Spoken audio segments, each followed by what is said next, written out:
Bonjour tout le monde, bienvenue dans ce nouveau tutoriel où je vais vous expliquer sur la configuration de linkage. Donc comment est-ce que nous pouvons faire des liaisons entre les événements. Lorsque nous avons peut-être un événement qui nous dit peut-être que l'équipement est offline, quel sera le comportement de la porte lorsque peut-être une personne essaye de beaucoup plus swapper sa carte, n'est-ce pas, lorsqu'il y a peut-être échec d'authentification. Bon, comment est-ce que cet équipement va se comporter en nous envoyant peut-être un email, en nous envoyant peut-être un pop-up, et en plus je vais vraiment vous expliquer comment voir les événements passer par rapport au système de contrôle d'accès. Et à part ça, je vais vraiment vous expliquer comment faire, n'est-ce pas, les priorités par rapport aux événements. Comment vraiment donner à d'autres événements des priorités moyennes, d'autres des priorités normales, ainsi que des priorités hautes. Je vais vraiment tout vous expliquer dans ce tutoriel. Merci.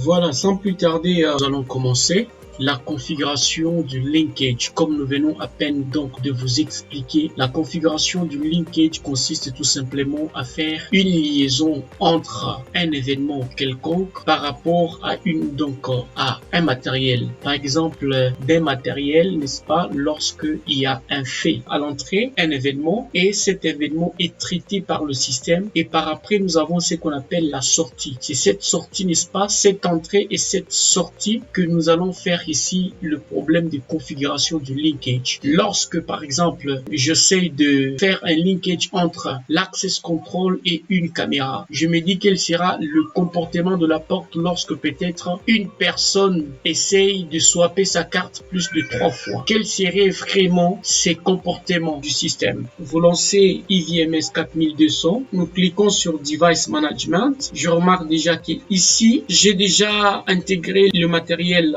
Hikvision sur cette plateforme. Pour ceux qui ne savent pas encore, j'ai déjà mis le lien dans la description expliquant dans ce tutoriel ce qu'il faut faire pour activer le matériel et l'intégrer sur cette plateforme. Voilà, nous allons entrer dans le panneau des contrôles, cliquez sur Access Control ici, et ici en bas, vous allez descendre le linkage ici. Vous allez voir que si nous nous retrouvons sur le maintenance, donc la maintenance and management, nous allons voir que nos matériels sont là. Ici, je vois que j'ai une caméra, l'access control, que j'ai déjà intégré sur la plateforme sous les noms de Je suis Essaye.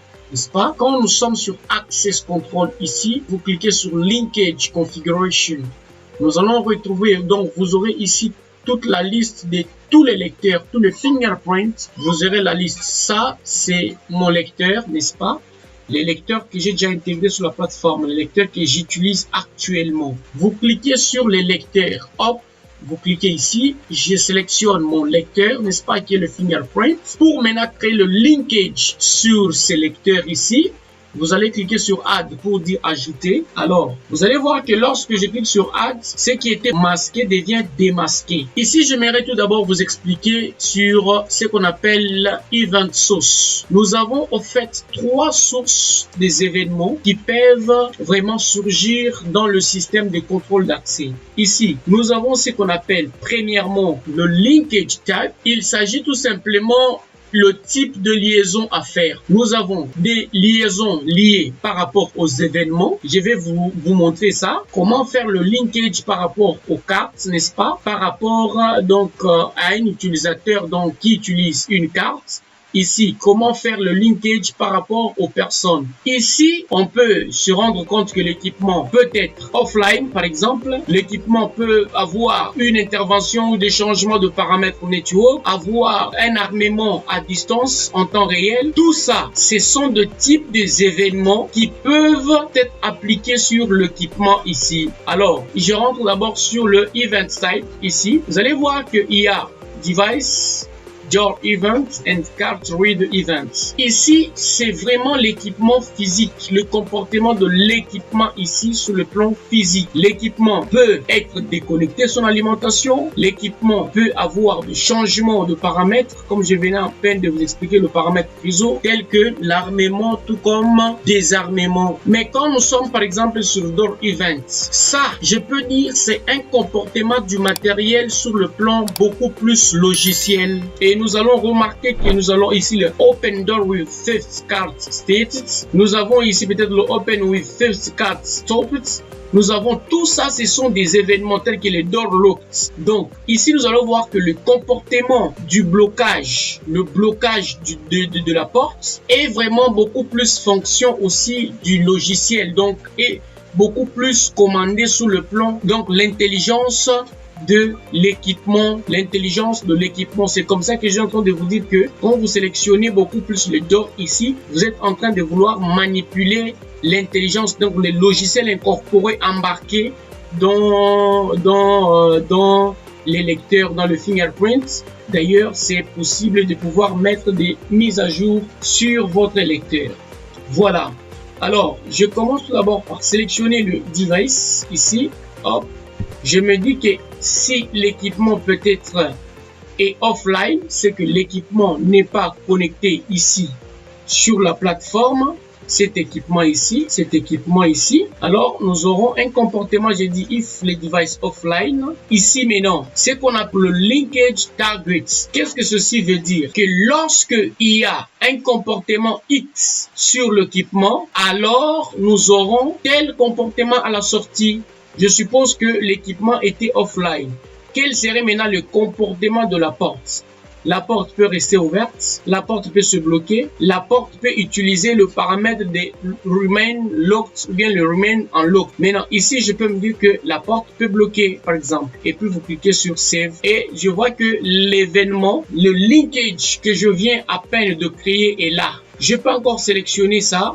Je crée le deuxième linkage maintenant avec la carte. Je sélectionne la carte par rapport aux utilisateurs que vous avez. C'est possible, n'est-ce pas, de sélectionner un utilisateur, donc de prendre juste le numéro de la carte. Moi, j'ai encore plusieurs utilisateurs. Vous allez voir, si je rentre sur le panel contrôle, je pars sur personne. Nous allons essayer donc de pouvoir télécharger tous nos utilisateurs que nous avons dans les lecteurs et nous allons voir que lorsque nous allons nous retrouver ici, nous allons vraiment juste, vous voyez ici, on m'a écrit, il y a cet utilisateur ici, patient, qui utilise une carte. Ici, on nous affiche tout simplement les utilisateurs qui utilisent des cartes. Et puis, je dis Entries Card Reader. Il y a deux types, donc à l'entrée tout comme à la sortie.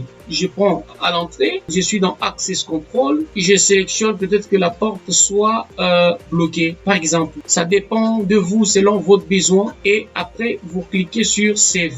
Et je peux encore ajouter troisième linkage en sélectionnant les lecteurs. Donc, et vous cliquez encore sur Add. Ici, j'ai pris Event Linkage, j'ai pris le Card Linkage et je vais prendre maintenant ce qu'on appelle le Person Linkage. Vous pouvez sélectionner la personne à travers son ID, n'est-ce pas? Tout ça là, ce sont des ID. Ça, ce sont des ID.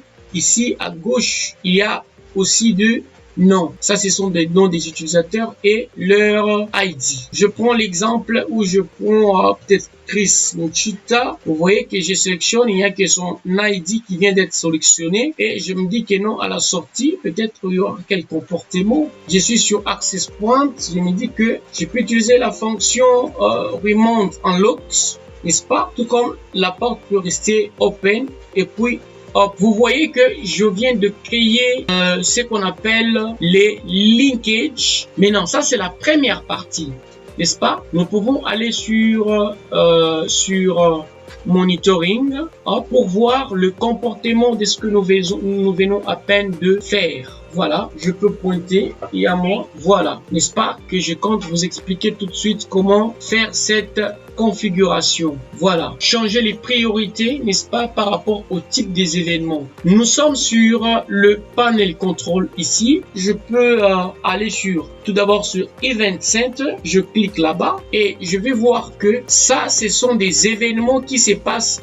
en temps réel sur la porte. Ce que nous allons faire, vous allez voir que ça c'est les real time. Quand peut-être j'essaie de... Voilà, celui-ci c'est... Voilà, ici nous avons un pop-up qui s'affiche ici sur Event Search. Nous pouvons rechercher les événements. Ce que nous allons faire, c'est quoi ici? Pour faire la recherche sur les événements passés, le comportement, peut-être hier ou aujourd'hui, à telle heure, quelles sont peut-être les entrées, les sorties, tout ça. Cliquez ici sur la fonction Event Search. Nous pouvons sélectionner une catégorie des événements par rapport aux équipements. Moi, je peux me dire non, sur tous les équipements, par rapport à priorité. Vous cliquez maintenant sur Search. Hop, on peut d'abord sélectionner la date. Je me dis peut-être à partir de 26 jusqu'au 27. Vous validez OK et vous faites Search. Je peux sélectionner cette porte ici. Je fais Search. Hop, voilà. Nous allons voir que nous avons beaucoup d'événements. Par exemple, si j'ai cliqué ici, je vois il n'y a rien comme événement. Voilà. De notre lecteur, nous avons le comportement des événements. On nous dit door locked, c'était à quelle heure? C'était aujourd'hui le 27. Le device type, on me dit que non, c'est un contrôle d'accès. Voilà comment est-ce qu'on peut vraiment filtrer, voir les événements passer sur votre lecteur. Voilà. Alors, comment changer les priorités sur le type des événements sur un lecteur? Vous allez aller tout simplement sur Maintenance et nous sommes sur Event Configuration. Si nous cliquons ici sur Video Event, le device ici, nous voyons même la caméra que j'ai déjà eu à intégrer sur la plateforme. Si vous vous retrouvez ici, j'ai une caméra qui est caméra essai. C'est cette caméra, elle est online, n'est-ce pas? Et nous allons voir que c'est ça. Et nous allons voir que sur le vidéo event, par rapport aux caméras, nous pouvons, par exemple, n'est-ce pas, nous avons les decoding module IP address conflit, un problème de conflit d'adresse. Il y a un problème, peut-être le device offline. Je vous ai expliqué encore. Il y a le problème tel que le HDD reads and writes error lorsqu'il y a un problème de lecture. Donc, tout ça, ce sont des événements qui peuvent surgir au niveau d'un équipement de vidéosurveillance. Voilà. Nous allons beaucoup plus nous intéresser à l'Access Control. Je clique d'abord sur Access Event, n'est-ce pas? Nous allons voir que ici, j'ai mes lecteurs qui ont été intégrés sur la plateforme IVMS. Si je sélectionne cette porte ici, qui est le door, n'est-ce pas? Ça, je peux sélectionner, je me dis que si cette porte, je cherche, par exemple, door en locked, lorsque cette porte, elle est débloquée, tout d'abord, premièrement, ici, vous pouvez maintenant changer la priorité par rapport à ce type d'événement. Nous avons trois types de priorités. Nous avons des priorités normales, des priorités moyennes et des priorités hautes, n'est-ce pas? Donc, par rapport aux événements, vous pouvez également vraiment catégoriser vos types d'événements. Je me dis que lorsque la porte peut-être elle est débloquée, pour moi, c'est une priorité haute, n'est-ce pas? Hop, j'échange. Vous voyez que c'est devenu high et je peux même dire le linkage. Le linkage ici, je commence maintenant à vouloir faire ce qu'on appelle une liaison par rapport à l'utilisateur. Ici, à la décision finale que le système peut prendre de manière personnelle, soit nous avons ici l'envoi de l'email, n'est-ce pas? Je vais vous expliquer après ce tutoriel comment configurer, n'est-ce pas, cet email là pour envoyer des informations. Ça peut nous donner un pop-up. Le pop-up ici, c'est quoi? On suppose que nous, voilà, l'équipement est débloqué. Quel serait maintenant le comportement? Nous aurons une petite fenêtre ici qui va nous montrer peut-être par caméra, n'est-ce pas? Ça dépend, ça peut faire même le display map, ça peut vraiment afficher un map, donc cette carte géographique où se trouve, n'est-ce pas, l'événement en cours pour avoir un message d'avertissement que nous, voilà, il y a telle ou telle chose. Maintenant, on peut faire aussi le linkage, on peut lier, n'est-ce pas, cet événement par rapport à une caméra. C'est que si nous avons la porte qui est débloquée, qui aille d'abord envoie de l'email à l'utilisateur, au client, qui aille un pop-up de message. Pour moi, comme ce lecteur ici a une caméra incorporée, Je sélectionne seulement cette caméra et je clique OK, hop. Et je peux encore me dire encore que non, j'ai besoin d'avoir lorsque la porte elle est bloquée, priorité minimum, donc moyenne pour moi. La priorité moyenne, vous sélectionnez ici les actions qui vont se dérouler, n'est-ce pas? Cette action, je les spécifie comme étant et je clique OK. Il y a vraiment beaucoup. Tout ça, ce sont des événements qui peuvent surgir sur le comportement du système d'access control. Selon votre besoin, vous pouvez vraiment sélectionner un événement que vous pouvez donner une priorité et le faire donc le lier à une caméra qui peut filmer dans cet environnement. Ça dépend de vous. Ça dépend de vous. Moi, je ne sais pas faire tout ça, mais je fais quelques configurations pour que vous compreniez le principe de fonctionnement de ce que je suis en train de vous expliquer. Vous pouvez également copier, n'est-ce pas? Vous pouvez copier ça sur, n'est-ce pas, le lecteur. Vous pouvez copier sur le lecteur. Vous pouvez spécifier un lecteur un après l'autre. OK? Voilà au moins comment est-ce qu'on peut changer des priorités selon que vous voulez ce type d'événement. Le client aura le message peut-être par email, il aura le pop-up. Il va également nous spécifier c'est quel type, n'est-ce pas, d'événement, n'est-ce pas? On peut également garder ça sans sélectionner. Je peux sélectionner la caméra, hop, voilà, OK. Et si nous allons peut-être sur monitoring, essayons de voir le comportement. J'essaie de pointer ma face. Voilà. Allez, voilà. Nous allons voir que ça, c'est le pop-up qui vient à peine même de s'afficher, n'est-ce pas? Nous démontrons la caméra qui est en train de filmer, n'est-ce pas? Ça, c'est le... Donc, ça me montre certainement qu'il y a un événement qui vient de se passer. Et cet événement est caractérisé sur le unlock door. Vous voyez ici, type d'événement. Nous avons les doors unlock, ce que la porte s'est débloquée. Et nous allons voir que, et on nous donne ici le event source. Nous allons voir que c'est un équipement de les contrôles d'accès. Et on me donne en détail, on me dit que la caméra liée à cet événement, c'est cette caméra qui est utilisée sur ce matériel. Voilà au moins ce que j'allais vous expliquer, vous dire en fait sur le comportement ici des événements et le problème de linkage. Merci de nous avoir suivis. C'était la fin de ce tutoriel présenté par l'ingénieur Chris Muchita. Si vous n'êtes pas encore abonné à la chaîne, abonnez-vous pour ne rater aucune de nos vidéos. Et surtout, laissez-nous un like si réellement cette vidéo vous a plu. Merci et à la prochaine.